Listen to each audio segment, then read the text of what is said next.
Hi everyone, this is Nick from TBT, www.airrifletuning.com with another video that's not about air guns, I'm afraid. Today I'm going to be looking at my new favourite crush, my little Harrington and Richardson, or Harrison and Richardson, no, H&R anyway, Young America Bulldog revolver. Now this little groover it was probably made around 1918 to 1920 from what I've been able to find out. These revolvers were made in the States from 1987 until 1923. It's a 32 rimfire, which is an obsolete calibre in the UK, so you can buy these without a licence. Here in France you can also buy them without a licence, but unlike the UK, you can actually still shoot them without a licence. There's no law stopping me from reloading this and shooting it. So first of all, we can have a little look at the gun. It is empty. Now there's a little depress here. Depress that, the rod comes out and the entire cylinder plops out. Okay, now you'll be able to see there is one shell in there. That's one I've just fired because I want to show you the recharging system on this. So before I do anything else, I will just use the ejector rod to push that one clear. So it is now completely empty, as you can see. It's a 5-shot pistol. The first ones of these in the 1880s and 90s, in fact up to about 1905, were for black powder only. Around the turn of the century into the 1900s, they went to an octagonal barrel rather than a round barrel, so we can tell this one is a 1900s gun.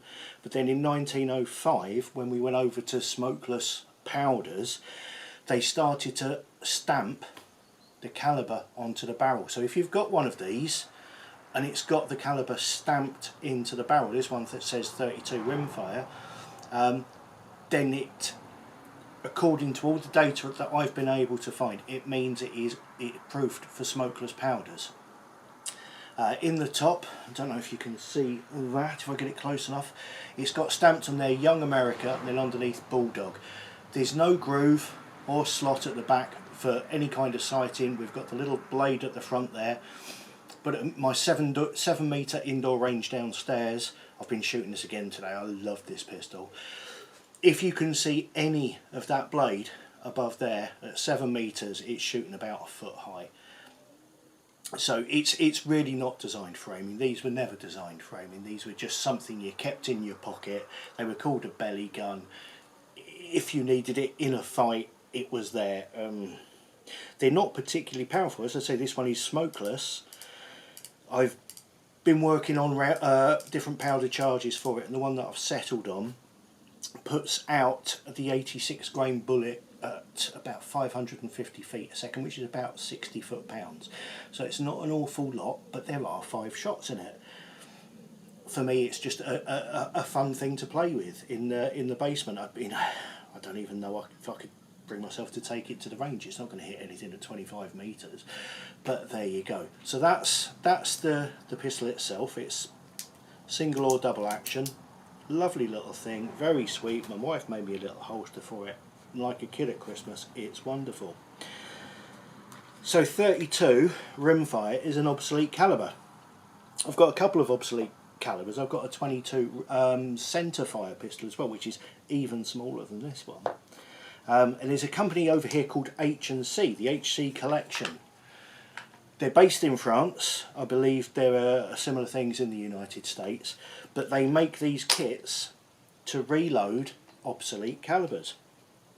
And the trick with a rimfire is how to have a reusable rimfire, because the charge is in the rim. Once that's gone, the case is no good.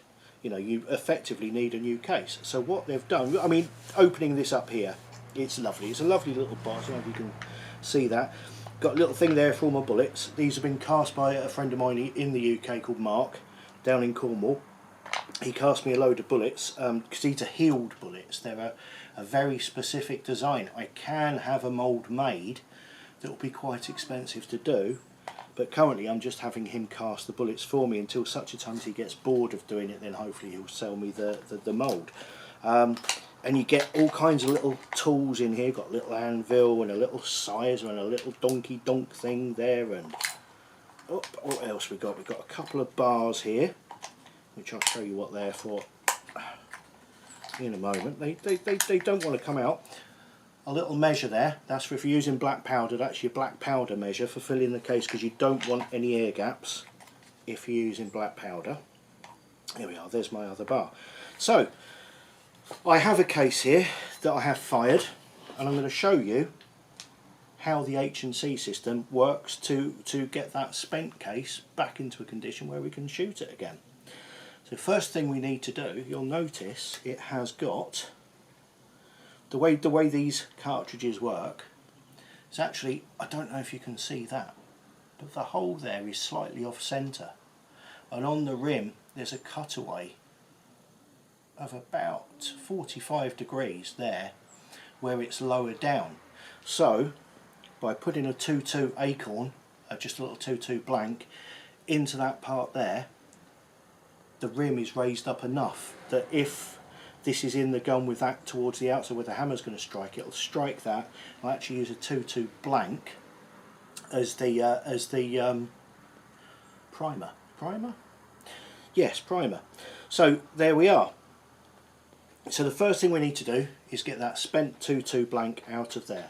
So one side of the anvil, that side there, we pop him into that. There's just a hole just big enough for that part there, and then we've got the small rod which goes onto the blank. Tap that through, oh nearly, there we are, and that has taken the blank out, get rid of that, and has left us with the case. The case has got a slight bow in it, a bulge in it where it's gone off, so we need to size that because otherwise the bullet isn't going to work. So this body here, the barrel, one side of it is wider than the other, so that side's the one you use for loading it, but on this side where it's tighter, that's actually to resize your cartridge. So pop that into there. The thicker bar sits nicely on the top of that recess, and then we just bang it down into there. I shouldn't be doing this on a soft surface, but there you go, I have done. Fool. So that's down inside and that's sized, so now we need to turn it over.